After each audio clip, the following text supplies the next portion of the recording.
Well, this is the Mercedes-Benz GLS, also known as the S-Class of SUVs. Well, I have my reservations about calling it that because I personally believe that the S-Class is a far more refined product, be it the ride quality or the quality of the materials inside. But having said that, this car is still one of the biggest, baddest, plushest SUVs out there. So if you're in the market with 1.5 crore rupees to spare, on the road I mean, would you buy this or something else? The competitors include the BMW X7 and the Audi Q7, the Q8 if you want a 5-seater variant with a sporty roof. Should you buy this? Is this vehicle for you? Let's find out.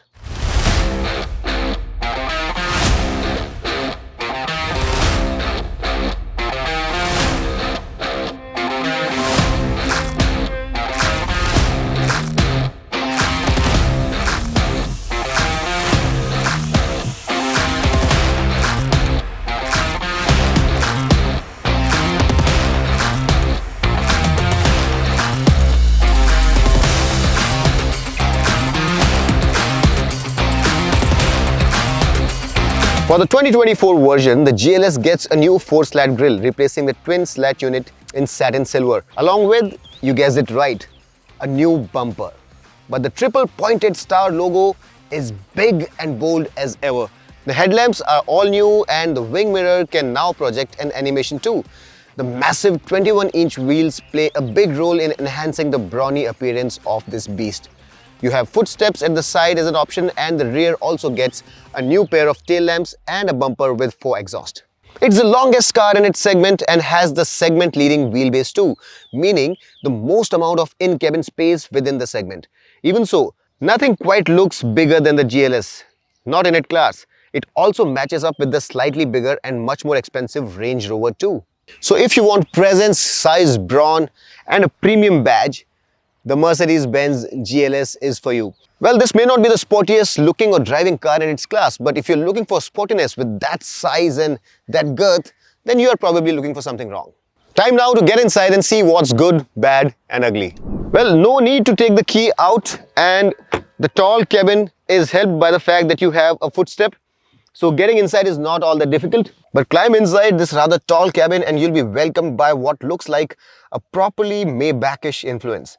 That cannot be a bad thing. The pinstriped piano lacquer dash and the Maybach-ish design for the AC vents is all too evident, along with the new V5 steering wheel. The massive 12.3-inch central screen now gets the latest NT-G7 at Star 2 telematics tech, along with a fingerprint sensor. The Burmester sound system is upgraded and gets MBUX streaming along with sound personalization. This powerful 590-watt system is Dolby Atmos enabled and has 13 speakers which can be individually controlled. And it also gets a DSP amp. Focus can be on front, rear or all seats if desired. There is active noise cancellation too, which adapts music and sound to your driving situation.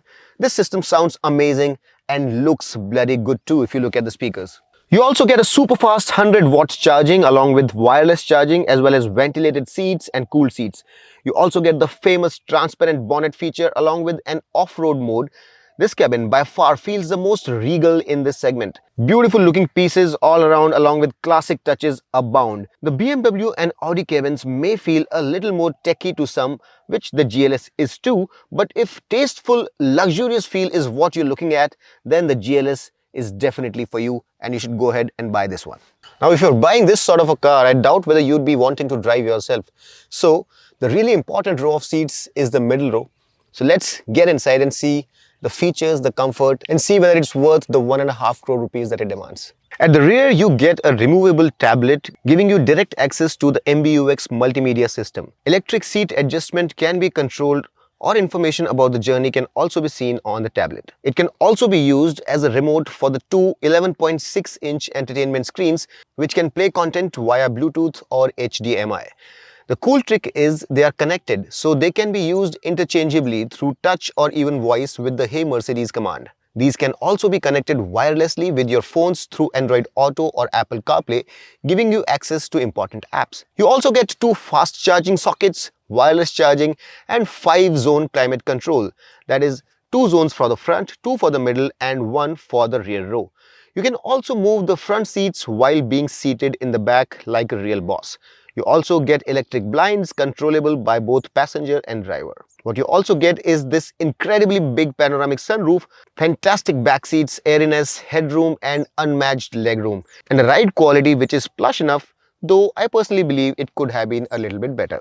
Finally, the glasses all round are infrared cut and acoustic, which means neither noise nor heat on a hot sunny day can disturb you inside. What's missing is a massage function, and at this price I really believe that it should have been included.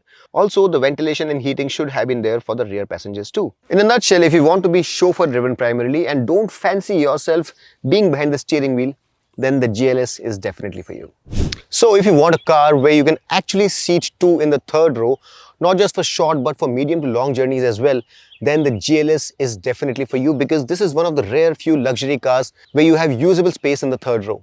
Not just that, even with all three rows up, you'll get a boot capacity of 355 liters, which is good enough for a few medium-sized suitcases, good enough for a short holiday with the full family. This is expandable up to a massive 1470 liters. The boot is obviously powered and can be opened in a hands-free manner with a leg gesture. Now to get inside, you have to press this button here and the seat will move forward, and then you can use this strap to put the seat down, and the entry is not one of the widest, I must say. Let me get inside. Now while getting in and out is not very easy, you get sufficient space for a third row. There is ample headroom also. You get as many as 4 USB-C sockets, 2 cup holders, individual AC vents, and I must say that this seat is not bad at all if you are going to be traveling short to medium and even long journeys if you're not too tall. You'll also get 2 adjustable headrests, and with these big windows it does feel like a comfortable, airy and spacious place, especially for a third row. Now the GLS, as I mentioned, is a big, bad, brawny machine, and it's pretty heavy too, and it makes its weight felt while you're driving. Now it has air suspension, it also comes with active damping, so the suspension for the most part works really well as long as you don't want to hustle it. This is a car that does not like to be driven around corners with a lot of sporty intent. Just like all big SUVs, this also likes to cruise on open highways, and that's where it really revels. The steering is quite light, the engine is fantastic. I'm driving the petrol version, the 450. It's a 3-liter 6-cylinder engine with 380 PS of power and 500 Newton meters of torque. It can do a 0 to 100 in only 6.1 seconds. There's a diesel also. There you get slightly less power, 363 PS, but the torque there is 750 Newton meters. And that car also can go from 0 to 100 in only 6.1 seconds. Now this car likes to be driven in a relaxed fashion. On open straight highways, this car can easily achieve double-ton speeds, and it can go beyond also. But what I want to tell you here is that it's not the kind of car that you want to drive hard around corners. The BMW X7 is a slightly better car if you have that intent. However, as I mentioned earlier as well, if you want to be doing that in a big car, it defeats the whole purpose. Now the steering is light, but it's quite precise. The engine has tons and tons and tons of torque. Right from the bottom of the rev range, there is ample torque. It doesn't matter which gear you're in. Even if you're in the 9th gear, it has a 9-speed, 9G-tronic suspension. Even in the 9th gear, let me just show you. I'm in 9th gear now. And this car is easily doing, what, about 1000 revs. And I'm hardly doing 65 kilometers per hour. So this can really pull from really low speeds. And the character of the engine is that it is unhustled, but when you want to give it the beans, it has the power to make quick progress in a straight line. It really feels very refined. The insulation is fantastic. The windshields here are IR cut and acoustic, so everything, all the noise and the heat outside is insulated, and you really feel like you're driving something really, really special. You get comfort and eco modes to choose from, and if you're in the mood to go slightly off the road, it is not an off-roader. It has decent off-road capabilities.